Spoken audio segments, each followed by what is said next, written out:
Let's dive right in. We're going to start tonight in the SEC, where Kentucky picked up a huge win at Arkansas. No Cason Wallace, no Severe Wheeler, apparently no problem. Rob, we've spent all year saying we buy Arkansas's ceiling.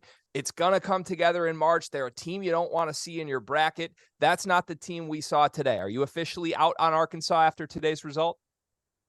No, I am not officially out on Arkansas. I still buy the idea of getting in on a team that has the amount of NBA talent that they have. Anthony Black is still there. Nick Smith is still there. Jordan Walsh is still there. Devo Davis is going to be there if he doesn't get thrown out of the game again. And Ricky Council is still there. I like the pieces that they have. Every time I watch them play, I just wonder why you're getting a combined 30 minutes out of the Mitchell twins. I just don't understand how you have a team that already can't really shoot, right? And you just got big guys in there that clog up the paint and get in the way and take up the space that you want to be able to have for your drivers. I don't get it. It doesn't make sense to me, but I'll tell you what, man. That performance from Antonio Reeves really, really stood out on a night when there is no point guard anywhere to be found on that Kentucky roster, right? We had CJ Frederick running the point for a little while, right? We have a dude, Therio. I don't even know how to pronounce his last name. We have him running the point out there. We'll get to know him next year. The kid's going to be good. But Antonio Reeves steps up 37 points on the road. He's not going to play next year with Dillingham and DJ Wagner coming in. So whatever it is, the story of that game is Antonio Reeves, 37 points, 17 shots in Bud Walton Arena. And that place was a cauldron. That was an ugly game. It was not pretty, but man, that was really you know what the story of the game was? You know what the story of the game was? John Calipari outcoaching Eric Musselman. Oh, that was the story of the game.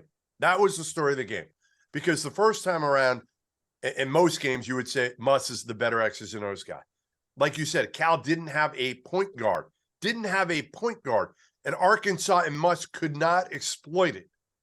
That was the shocking part of all this. Yeah, and especially from a team like they kind of pride themselves on their defense, Arkansas, this year, right?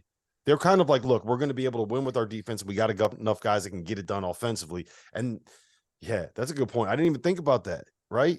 I was so worried I was so focused on watching Antonio Reeves come off of these screens and hit these ridiculous shots. They're running them off of ball screens. He had a couple really nice passes. And you know what else they did? Oscar Tshiebwe didn't do much. He had 12 and 9 at the half. He had 4 rebounds in the second half. Didn't score a single point. The reigning National Player of the Year didn't score a single point. And Kentucky went on the road into Bud Walton Arena and got a win. Look, they needed that. You know, more than anything else, it's a confidence boosting win that's going to have them trending in the right direction after a tough loss to a Vandy team that is one of the hottest teams in the SEC. Now, both of you guys are no stranger to a good head coach hot seat conversation. I was a part of these. There were plenty of them in December about this Kentucky team. Jeff, did we jump on Cal a little too early? Did we condemn him? Did we put him in the grave before we should have? We motivated him.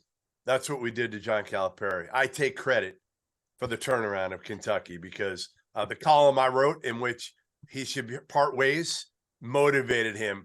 It's got him working again. It's got him grinding again. So, Cal, send me my flowers. I deserve them. I listen, I'm taking all the credit, all of it. Of course you are. That's your MO. That's what you do. I don't think that we were wrong to criticize him the amount that we criticized him, right? Because he was not doing a good job. Flat out, point blank, period. He was not doing a good job coaching a team that has these guys on it. He was not playing the right rotations. He was not getting the right guys out there. He couldn't figure out that the best lineup at the time, so with those 2 shooters and Cason Wallace and a wing and a big, right? He couldn't get there until Severe Wheeler got injured.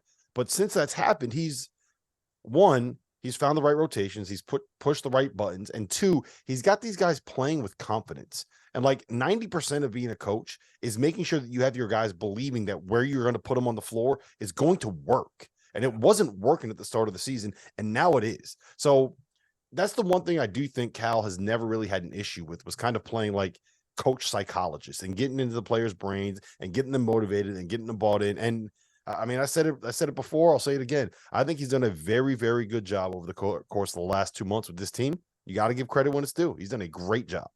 Yeah, it's a tale of 2 seasons for Cal, but hard not to be impressed with the way that team has turned it around. Hey guys, just a reminder, our sponsor for today's episode is Run Your Pool. They are hosting the Field of 68 Bracket Challenge. This year, they are giving away $1,500 in free prizes. It's all an incentive for you to get on there and find out just how good their platform is. I've been using them for my bracket pools for years. I've used them for Super Bowl squares. I use them for everything that I need to use them for. The biggest survivor pool that I'm in for both NFL and NCAA tournament is by Run Your Pool. So go check them out. The link's below. Tap in.